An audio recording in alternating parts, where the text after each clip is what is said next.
আগস্টের 8 তারিখে শপথ নিয়ে বলেছিল এই দেশে একটি অসাম্প্রদায়িক দেশ করব, একটি একটা সম্প্রীতির দেশ গড়ব। এই সেই তার সম্প্রীতির নমুনা।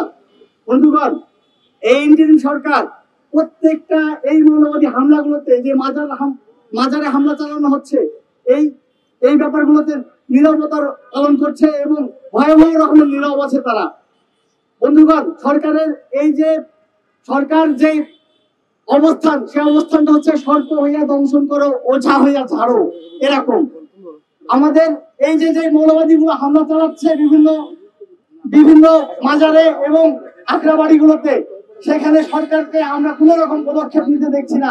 উপরন্তু এই সরকারের বডির কিছু অংশ উপদেষ্টা মন্ডলীর কয়েকজন সদস্য বিচ্ছিন্ন ভাবে এই ক্ষতের উপরে প্রলেপ দিচ্ছে, মানে ও চাহে ঝাড়ছে। এই হলো সরকারের নমুনা। আমরা এর তীব্র প্রতিবাদ ও নিন্দা জানাচ্ছি এবং একই সাথে যতগুলো সাম্প্রদায়িক হামলা হচ্ছে, এই হামলাগুলো সুষ্ঠু বিচার দাবি করছি।